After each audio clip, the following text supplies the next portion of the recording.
Nah, niki nun sewu Mbah.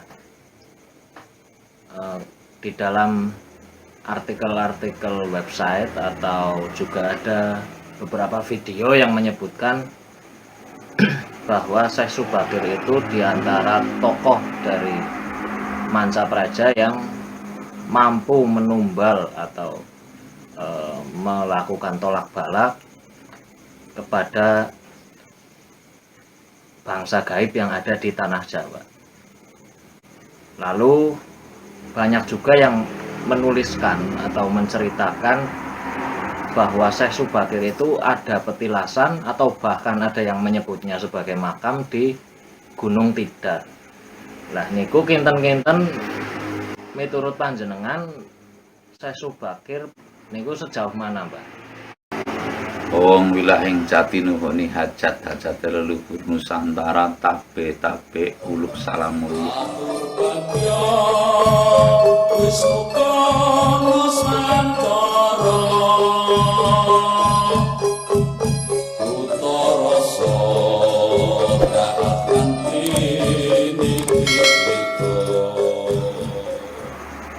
Niki mungguh kula pendapat kula nggih kenging, atau saya nggak tahu literasinya atau tulisan yang persis mengenai Syekh Subakir, dan saya memang enggan menggalinya secara jujur.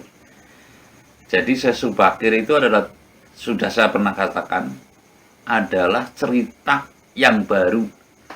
Nama Syekh Subakir ini baru cerita akhir-akhir ini.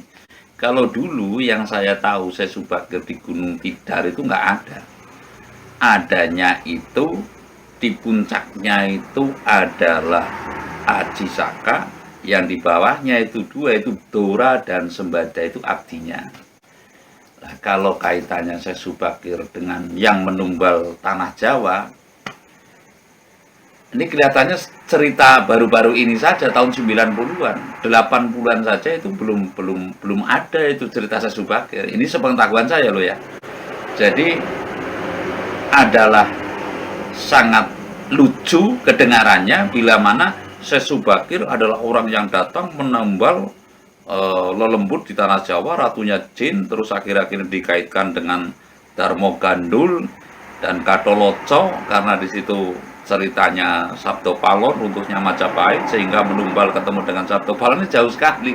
Jadi nggak lucu lah kalau bercerita seperti itu. Adalah, menurut saya kalau bilang kebohongan publik mungkin kan keliru, tapi ini adalah pengelabuan terhadap nilai sejarah kita. Sekali lagi, pengelabuan. Karena pada awalnya Syekh, kata-kata Syekh ini kan setelah runtuhnya Majapahit, wali di bawahnya timbullah Syekh.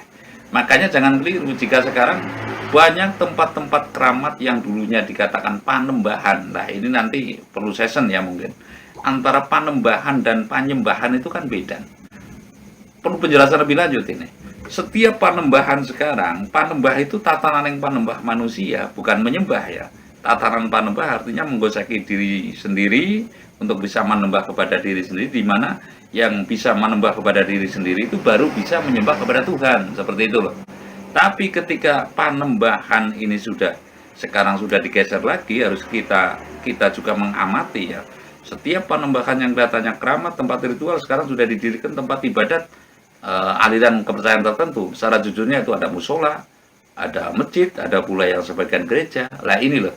Artinya langkah-langkah ini adalah, menurut saya, adalah ada unsur mungkin kalau anunya itu politisasi agar nilai-nilai keluhuran tanah Jawa ini, kembali lagi, agar nilai-nilai keluhuran atau yang adiluhung ini bisa terkikis habis seolah-olah oleh paham-paham kepercayaan dari mancanegara.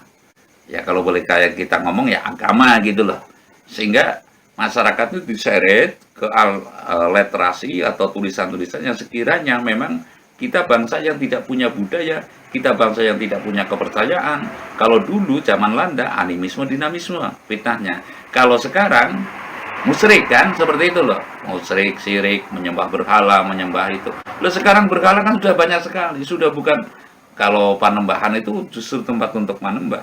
Tapi kalau berhala sekarang udah masuk rumah, ada TV, berhalanya sekarang itu ya duit, ya TV. Lah ini loh yang bikin konyol. Itu.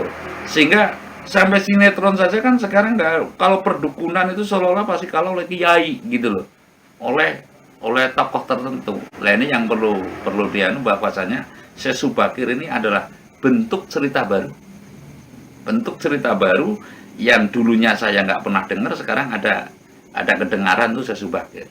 Sehingga menurut saya kalau bahasa sana mungkin bahasa yang rancu lah kalau mungkin, atau naib itu sebenarnya diceritakan. Adalah cerita kalau boleh saya ngomong pengelabuan terhadap literasi Adiluhung ini, Nusantara ini. Kita bisa saja ibaratnya Jawa menggugah, kembalikan lagi bahwasanya literasi kuna Kawruh Adiluhung ini, bangkitkan lagi itu Wedatama, itu Centini, kan banyak sekali kitab-kitab, Betal Jemur, hitungan dan sebagainya itu ada.